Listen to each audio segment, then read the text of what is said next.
আজ ভোরে আবার একটা ঘর ফাঁকা হলো। মা দরজায় দাঁড়িয়ে, চোখে জল, মুখে শুধু একটাই কথা, সাবধানে থেকো বাবা। কাঁধে বস্তা, বুক ভরা স্বপ্ন, আর পেছনে ফেলে রেখে যাওয়া মানুষগুলো চুপচাপ তাকিয়ে। মেঠো পথ পেরিয়ে ট্রেন ধরতে গেছে, কেউ পাশে নেই, শুধু নিজের সাহসটাই সম্বল। জানালার বাইরে তাকিয়ে দেখে ফেলে আসা বাড়িটা, আর চেপে রাখা এক ফোঁটা কান্না।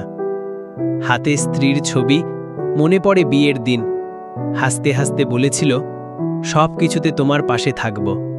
কিন্তু আজ পাশে নেই কেউ, শুধু শহরের বুকে একটা নামহীন শ্রমিক। পিঠে ইটের বোঝা, মুখে ঘাম, পায়ে ক্লান্তি।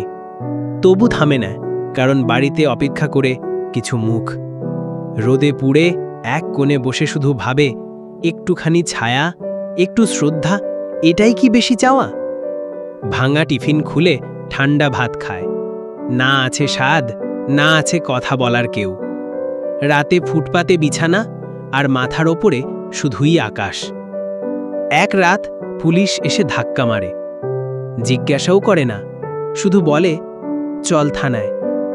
কোনো উত্তর নেই, ও তো শুধু একটা নামহীন ঘামঝরা মানুষ। মোবাইলে স্ত্রীর ছবি দেখে হেসে বলে, আমি ভালো আছি, কিন্তু ফোন কেটে চোখ মুছে ফেলে।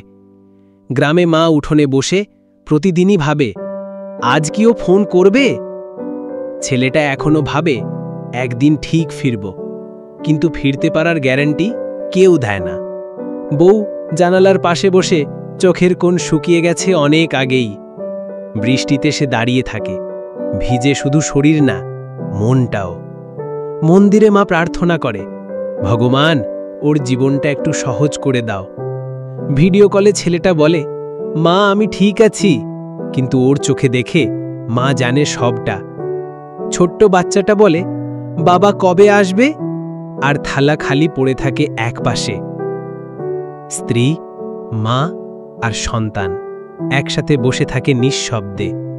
বুকের ভার কেউ ভাগ করে না। ট্রেনের জানালায় বসে ছেলেটা ভাবে, এই দেশ আমার, তবু কেন আমি পরবাসী?